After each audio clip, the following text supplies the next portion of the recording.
Okay, so here are the notes for 8.6, radical expressions and rational exponents. And this part of chapter 8 is actually kind of a lot different than the first half of chapter 8. You won't have to do much factoring or anything like that like last time. So this, I think this one should have been its own chapter on its own. But that's just me. Rewrite. Our goal is to rewrite radical expressions by using rational exponents and simplify and evaluate radical expressions. Now, I'm going to show you a lot of how to do this by hand so you can have an understanding, and you might be able to do a lot of, obviously you should be able to do a lot of this on the calculator, or I can reword the questions where you can't do it on the calculator because, well, that's just the kind of person I can be. So let's look at the first problem. Now, I want you to remember first, okay, because we're going back to like square roots and stuff like that, that the square root of 25 is like 5 and negative 5, because if I square 5 and square negative 5, I get 25 as an answer. Keep in mind that square roots and squares are opposites of each other. But now we're going to add into the idea that we know 2 to the third power is 8, and I can rewrite 8, instead of thinking square root, I can think the third root or cube root. In other words, what number times itself 3 times gives me an 8, and that answer, of course, would be 2. This right here, this little number that's going to be above the radical symbol. Let's use the word radical symbol rather than square root symbol. The radical symbol, that will be called the index. And that number, think of it, that's telling you like how many times something has to happen before, like instead of thinking about pairs, we're thinking about maybe like triples or quadruples.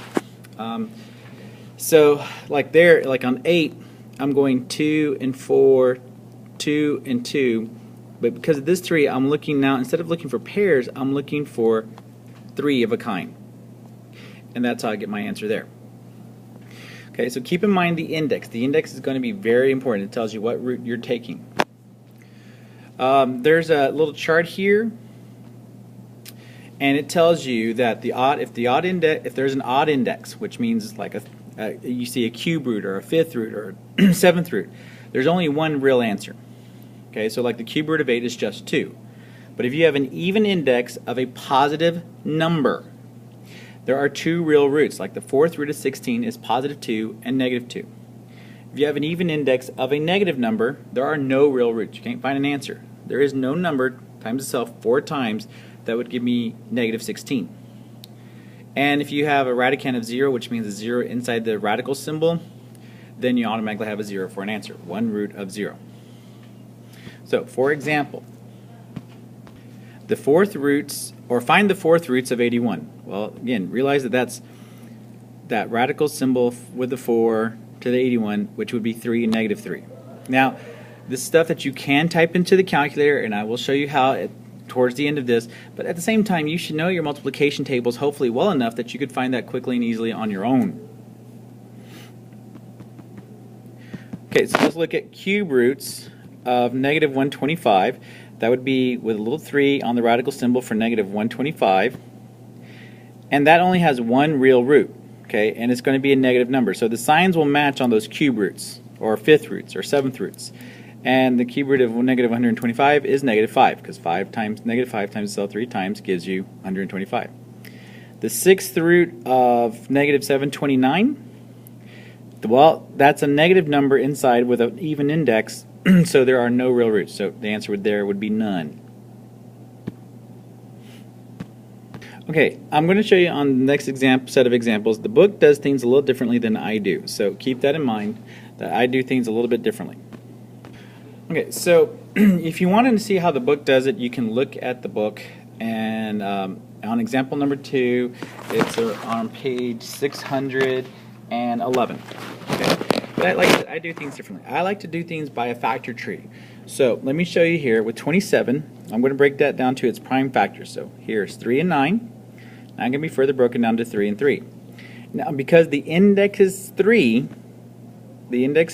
I need to find things that occur in groups of 3. So there's 3 3s, I circle them all. So that means that I'm taking the 3 for the outside. So this is equal to 3. Now for the variables, that one's a little bit easier. All you got to do is take the exponent and divide it by the index. And so 6 divided by 3 is 2, so that means 3x squared. So the cube root of 27x to the 6 is 3x squared. Another example here. Let's use our old properties. Keep in mind, since these are both have the same index, and I'm looking at the cube root of x to the 7th and cube root of x squared, since they both have the same index, I can go ahead and multiply these two and then say, well, since I'm multiplying, I add the exponent, so that's really x to the 9th. But I'm taking the cube root of that. Well, what's 9 divided by 3? 3. So x to the 3rd power is my answer.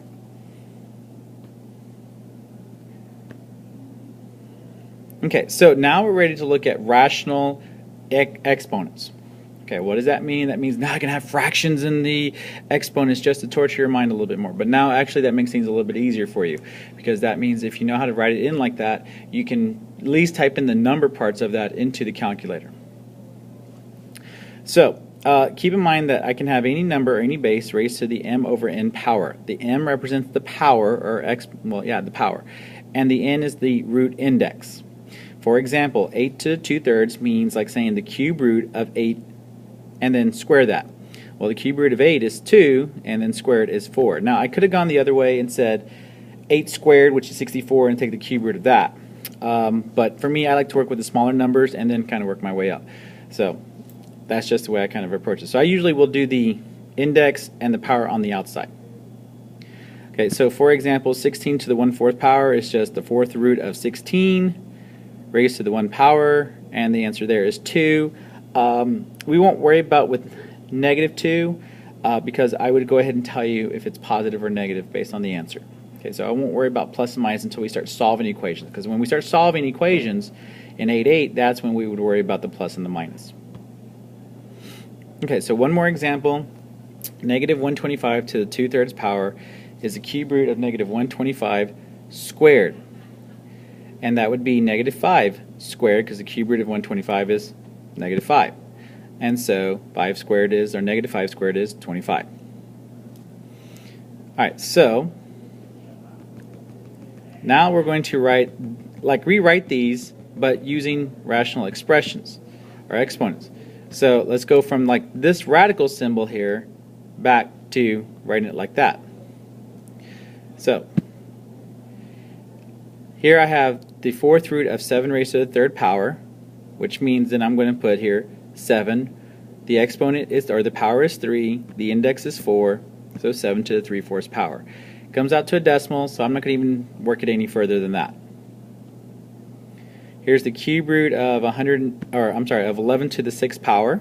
That's 11 to the 6th power. Excuse me on that. So that's 11, 6 divided by 3, which is 2. Because I can actually divide those, and then 11 squared is 121. So if you can go a little further, then go a little further.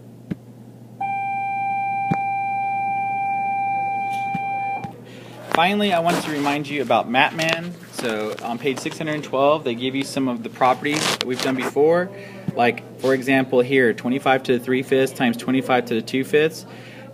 Since you're multiplying by the same base, you add the exponents. So 3/5 plus 2/5 is 5/5.